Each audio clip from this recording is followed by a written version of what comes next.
and the tenor of these hearings could only exacerbate Islamophobia and anti-Muslim discrimination in our country. Well, Rabbi, let me broaden the debate, bring in a couple of participants, but I have to say that that last participant that we showed the sound from, who you agree was actually saying something very responsible, very respectful of the Islamic religion, but focusing in on what Peter King wanted to get to, disproves your point. We want to bring in tonight's panel David Webb. He is Tea Party 360 co-founder and Sirius XM radio host Leslie Marshall. She's a Fox News contributor and a liberal radio host. So we got a liberal, a conservative, we got it all covered. What do you think, David? What we don't have are the facts. I don't know what hearing the rabbi watched, with all due respect, but I watched the hearings today. One, you can't determine the undertones of something. I watched the hearing. This was a very frank. The gamesmanship that I saw came from Sheila Jackson Lee, from Congressman Ellison, from Congresswoman Richardson, I believe, from California. Wait a minute, surprise. You're saying there was grandstanding at a congressional hearing? There was grandstanding. I'm shocked. There were statements from the right, as we have in all congressional hearings, but the grandstanding about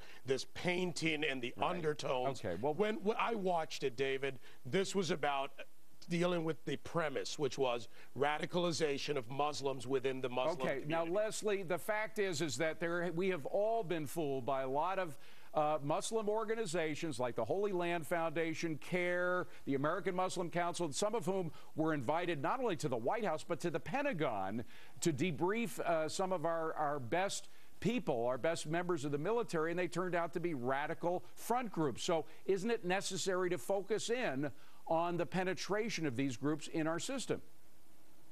The Council of American Islamic Relations has they have not been arrested. No. They were unindicted co-conspirators in the Holy Land Foundation case, Leslie. You know that.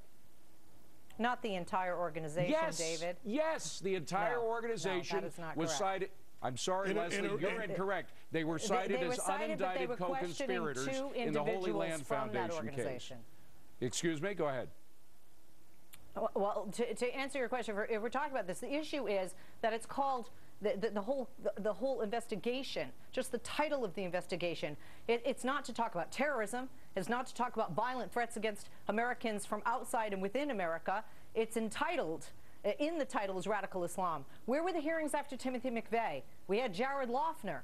I mean, any act where you're taking a number of people's lives could be argued to be a terrorist act. It is a violent act. This is discriminatory, and you know, all I can say is, and then they came for me. Leslie, I'm going to give you the last word because we're so rushed tonight. We got such a packed house. We got to leave it at that. David Webb, Leslie Marshall, and Rabbi Mark Schneier, thank you very much for coming in. Appreciate it. We'll see more of the panel in a moment. Coming up on deck.